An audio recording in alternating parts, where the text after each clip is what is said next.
Bonjour et bienvenue dans la 16e vidéo pour les 4e. On va faire l'exercice 34, page 149 et on va faire uniquement la question 2. La question 1 pour l'instant on n'a pas besoin. Donc le but c'est de donner le coefficient de direction qui s'appelle aussi coefficient directeur ou pente. On doit lire la pente sur le dessin. Alors commençons avec le premier dessin. Pente de D1. La formule qu'il faut connaître de la théorie, c'est delta y sur delta x. Donc on va regarder la différence des y et la différence des x. Alors je prends ma droite D1 et vous choisissez deux points pour lesquels vous pouvez lire les valeurs. Alors sur D1 par exemple, il y a celui-là et celui-là.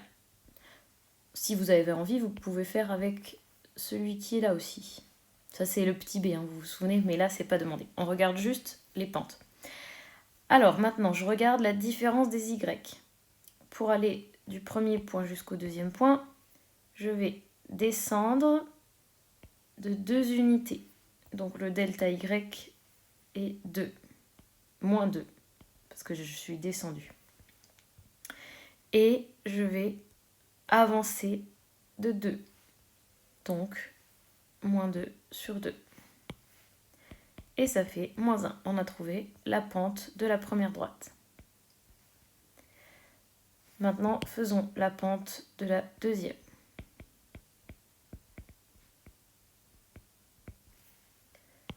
Ici, c'est bien, on ne nous a donné aucune droite verticale, donc on n'a pas de question à se poser. Alors, delta y sur delta x. Je prends D2, c'est la droite bleue. Et je prends deux points que j'arrive à lire facilement. Donc, je vais prendre celui-là et celui-là, par exemple. Alors, au niveau des y, je suis montée de 1, 2, 3 et 4. Donc, delta y, c'est 4. Et au niveau des abscisses, 1, 2, 3, 4, 5 et 6. 4 sixièmes, je peux simplifier en 2 tiers. Et voilà la pente de la droite D2. La pente de D3.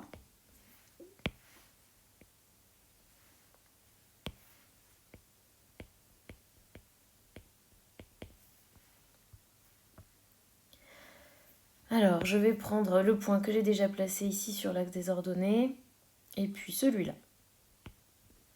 Alors, au niveau des Y, je descends 1, 2, 3, 4. Donc c'est moins 4, parce qu'on descend. Et au niveau des X, je vais avancer de 1, 2, 3, 4, 5, 6, 7, 8.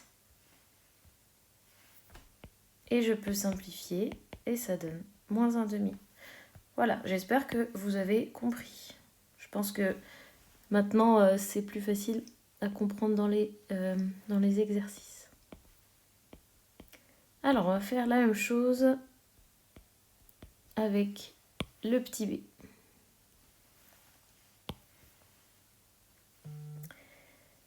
Alors, D1, je vais prendre 2 points. Il y a celui qu'on me donne gentiment ici. Et puis, je vais prendre celui-là. Regardons les Y. On va de 1, 2 et 3 vers le haut. Donc, j'ai ici 3. Et je me déplace de 2 unités vers la droite. Donc, 2. Et voilà, ma pente, c'est 3,5. Je ne peux pas simplifier. D2.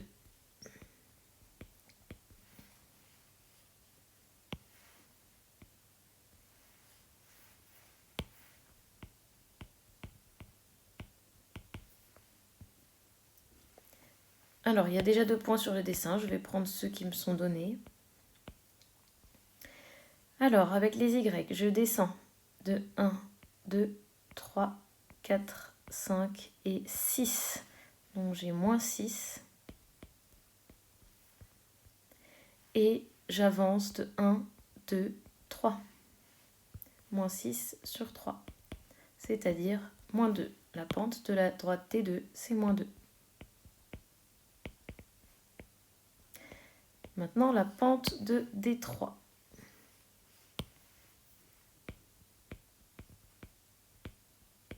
Là, il y a deux manières de voir les choses. Vous dites, ok, c'est horizontal. La pente, au sens français du terme, elle est nulle, donc c'est 0. Ou alors, on essaye de faire la même chose. Je vais prendre le point là, avec celui-là. Alors, au niveau des Y, qu'est-ce que je fais? Eh bien, je reste là, je ne bouge pas. Donc, je fais 0. Et au niveau des X, ici, j'avance de 2. Mais voilà, vous constatez que le résultat est 0. Ok, maintenant, le petit c, c'est plus difficile. Pour une raison spécifique, c'est que, regardez là, les unités ne sont pas les mêmes. Donc il faut faire très attention quand on avance à compter les bonnes unités en descendant et en allant vers la droite. Alors allons-y pour la droite D1.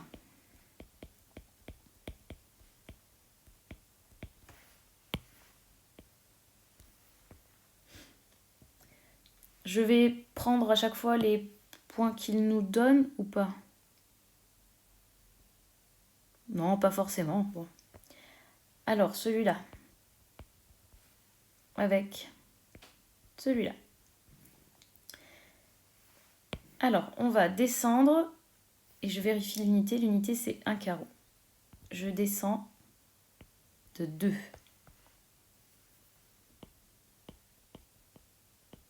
Donc j'ai moins 2. Et j'avance. Alors attention, ici, une unité, c'est 3 carreaux. Donc je peux essayer d'avancer par 3. Donc là, ça fait 1. Et là, il y a le petit bout, 1 tiers. Donc en fait, j'avance de 1 plus 1 tiers. Ok? Si vous avez envie d'écrire tout de suite 4 tiers, vous pouvez, il n'y a pas de problème. Moi, je vais mettre 1 plus 1 tiers. Voilà, ici, 1 plus 1 tiers. Alors, il nous reste à faire le calcul. Donc, 1 plus 1 tiers, on prend un dénominateur commun. On obtient 4 tiers. Et on fait le calcul comme autrefois en septième. Pour diviser par une fraction, on va garder le numérateur et puis on va multiplier par l'inverse. L'inverse, donc par 3 quarts. Je vais faire un petit coup de simplification. Ici, je vais avoir 1 et je vais avoir 2. Et on aura comme résultat moins 3 demi. Voilà. Bon, j'ai écrit au crayon, hein, mais vous écrivez normal, c'était pour pas changer de stylo entre-temps. Pente de D2.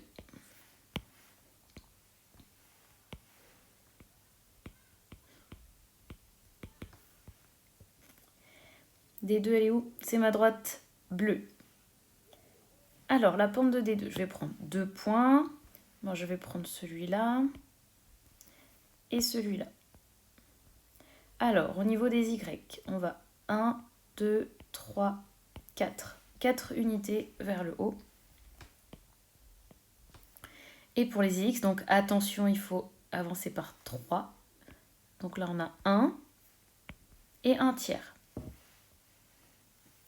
Donc 1 et 1 tiers. Ça fait 4 sur 4 tiers. Et comme tout à l'heure, ça fait 4 fois 3 quarts, c'est-à-dire 3. La pente est 3. Pente de la troisième droite.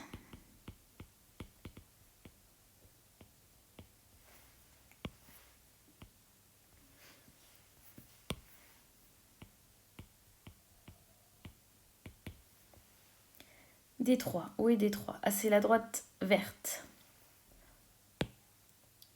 Alors, je vais prendre les 2 points qui sont marqués pour une fois. Je descends de 1, 2, 3, 4, 5 et 6. Donc, moins 6 pour delta Y. Et j'avance de 3 carreaux, donc une unité. Eh bien, ma pente est moins 6.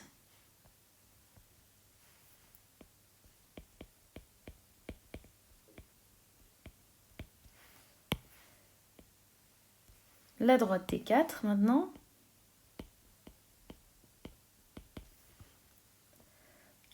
C'est la droite violette. Je vais prendre le point là et le point là. Alors, au niveau des Y, 1, 2, 3, 4 vers le bas, donc moins 4. Et pour les X, je fais seulement un carreau, ça veut dire sur cet axe-là, un tiers à cause des unités.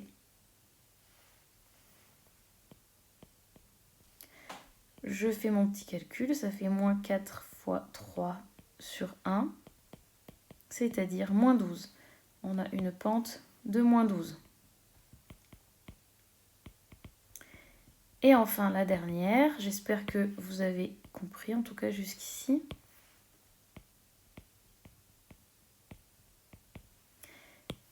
D5, c'est la droite orange. Alors, est-ce qu'on a des points bien faciles à lire? Ah bah celui-là, il a l'air bien, non? Avec celui-là. Au niveau des Y, j'efface un petit peu là pour ne pas me gêner. Au niveau des Y, qu'est-ce qu'on fait? On monte de 1. Et au niveau des X, c'est 3 carreaux, donc c'est une unité. Donc c'est 1 divisé par 1. Et donc la pente de D5, c'est 1. Voilà, j'espère que maintenant vous avez compris toute cette histoire de delta Y sur delta X. Dans la prochaine vidéo, on va faire l'exercice numéro 36, que vous pouvez déjà faire tout seul. Il faut faire comme dans la théorie, on va devoir donner l'équation réduite complète.